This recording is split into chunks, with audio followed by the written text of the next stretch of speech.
Hello friends, तो आप सभी कैसे हैं। आशा आप सभी अच्छे और स्वस्थ होंगे।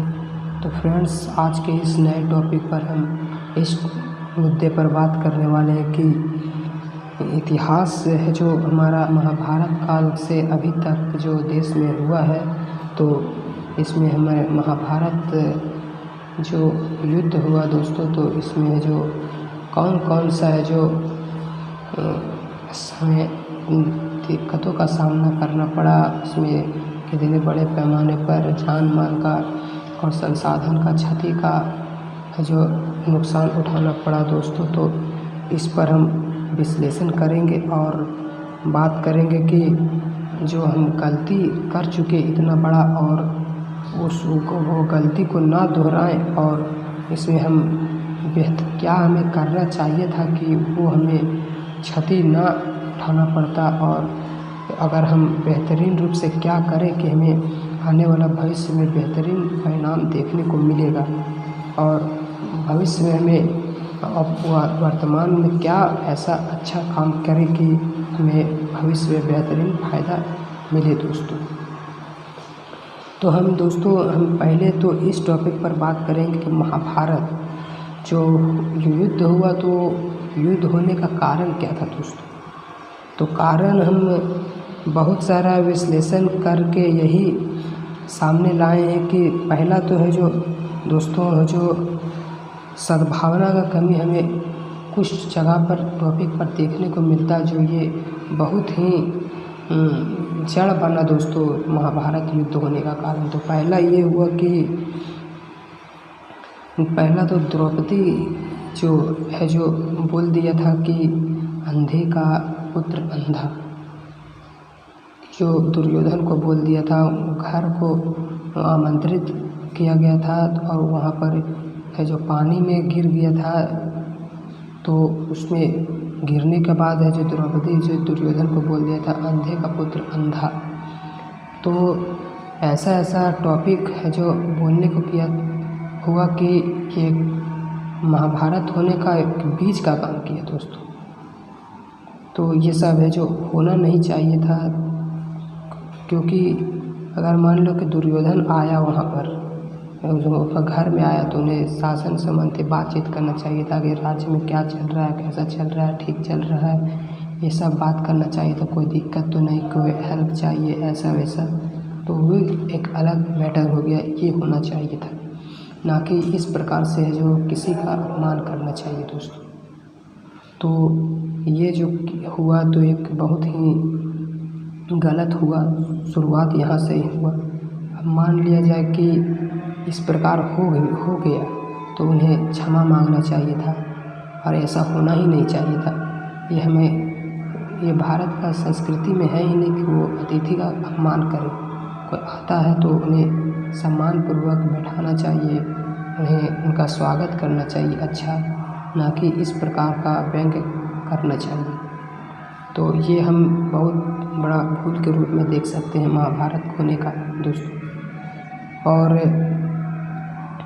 इस पर हम देख सकते हैं कि बहुत ही अच्छा चीज़ भी हमें सीखने को मिला। तो हमें सीखने को ये मिला कि किस प्रकार है जो द्रोणाचार्य के द्वारा अर्जुन को तीर बाण सिखाने को मिला कि तीर चला रहा था पंछी को, तो सबको पूछा गया कि तुम्हें क्या दिख रहा है, तो मुझे पत्ता दिख रहा है, तो मुझे ऐसे चिड़िया दिख रहा है। तो लास्ट में अर्जुन से पूछा कि तुम्हें क्या दिख रहा है, तो हमें चिड़िया का आँख दिख रहा है। लगाओ निशाना, तो लगाया निशाना, तो फिर उस चिड़िया को आँख में डायरेक्ट तीर गया, और है जो निशाना सटीक लगा दोस्तों।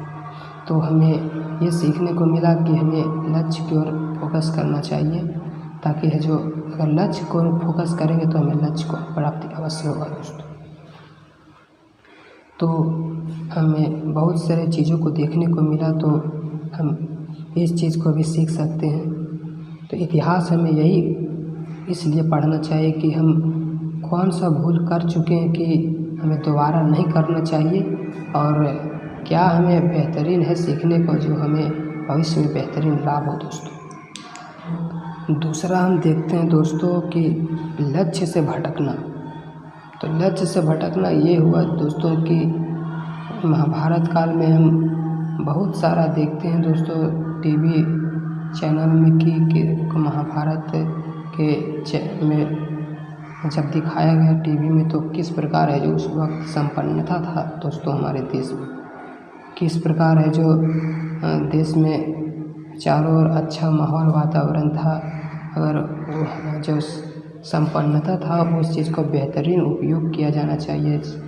जो जिम्मेदारी था हस्तिनापुर साम्राज्य में तो कि इसमें लोगों का उपेक्षा जो अगर हम जिम्मेदारी नहीं निभाएंगे तो लोगों को उपेक्षा है जो हो जाएगा दोस्तों। तो हमें चाहिए था कि बेहतरीन प्रजा का जनता का हित के बारे में सोचना चाहिए, उनके विकास के बारे में सोचना चाहिए था, उनके प्रौद्योगिकी उनके कैसे उन्नत किया जाए, उनका जीवन स्तर को कैसे सुधारा जाए, इस चीज़ को ध्यान देना चाहिए था, लोगों के बीच जाना चाहिए था।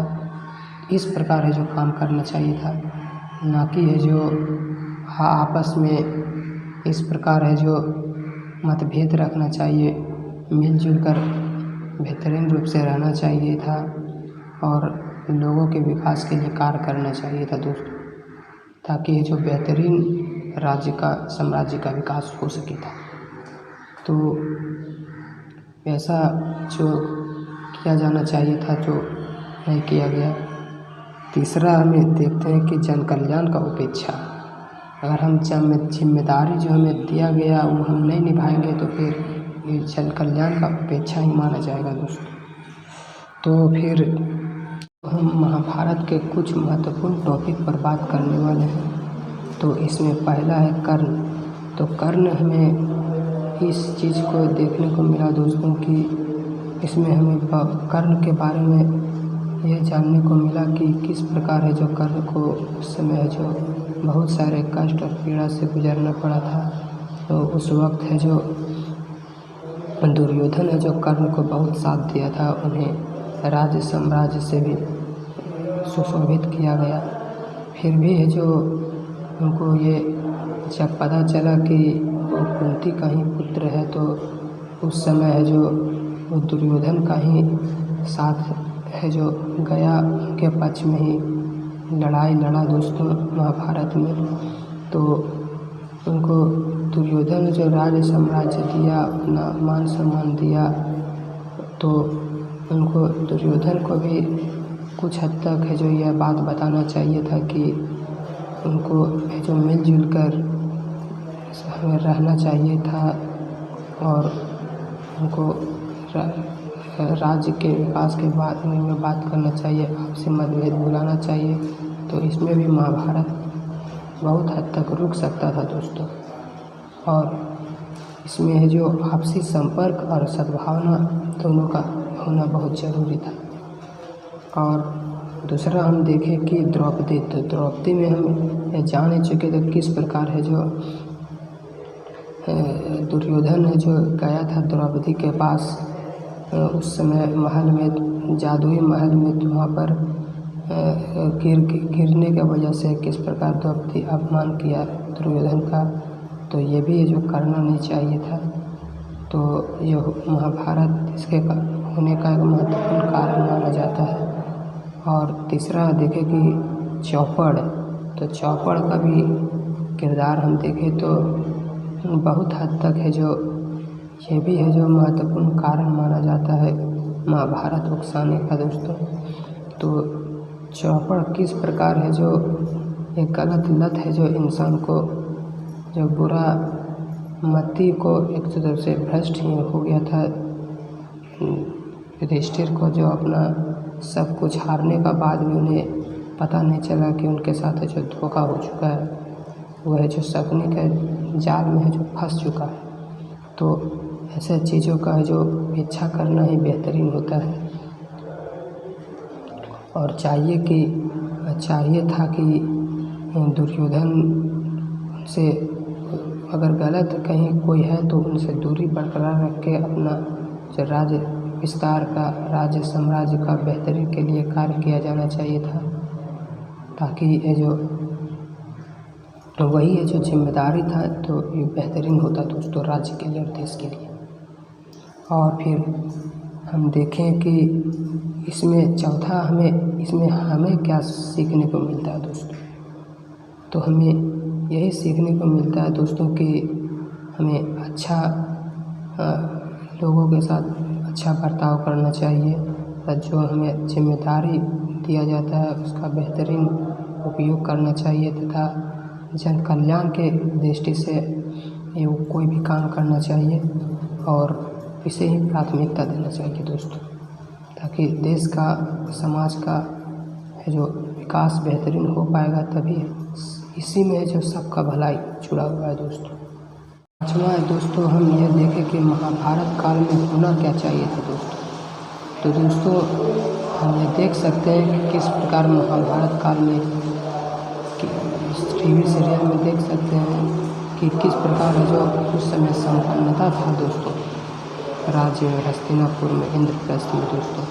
तो उस संपन्नता का जो बेहतरीन इस्तेमाल करना चाहिए था राज्य के बेहतरी के लिए दोस्तों, राज्य के लोगों के बेहतरी के लिए। यही है जो न्याय संगत उपयोग होता है दोस्तों देश में और देश के भविष्य के लिए दोस्तों। और जो महाभारत का होने के वजह से नुकसान उठाया पड़ा वो जान माल का संसाधन का क्षति के रूप में सामने आया दोस्तों। और राज्य का जो बेहतरीन कार्य हो सकता था उस सब के लिए से माध्यम से दोस्तों तो वो बेहतरीन कार्य जो हो नहीं पाया दोस्तों।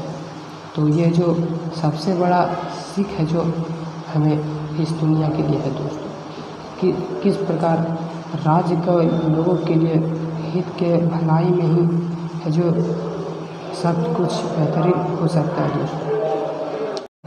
छठा हम ये देखते हैं दोस्तों कि वर्तमान कार्य योजना और मानव विकास। तो मानव विकास के लिए हम वर्तमान में क्या बेहतरीन कर सकते हैं दोस्तों। तो इसमें हम देख सकते हैं कि ये जिम्मा सरकार के साथ साथ है जो राज्य के हर एक नागरिकों का भी है दोस्तों। तो इसमें लोगों को चाहिए तो क्या स्वच्छ हवा चाहिए, तो बेहतरीन है जो भोजन, बेहतरीन पेयजल आसानी से उपलब्ध हो, बेहतरीन पोषक तत्व से चीज़ लोगों को मूलभूत सुविधा है जो उपलब्ध हो, बेहतरीन शिक्षा मिले, बेहतरीन रोजगार मिले, आय का है जो बेहतरीन है जो लोगों को संसाधन अवेलेबल हो, ताकि है जो आय से बेहतरीन होगा तभी है जो लोग है जो बेहतरीन उपभोग कर सकेगा। बेहतरीन उपभोग से ही है जो लोगों का विकास और राज्य का विकास है जो धारणीय है दोस्तों।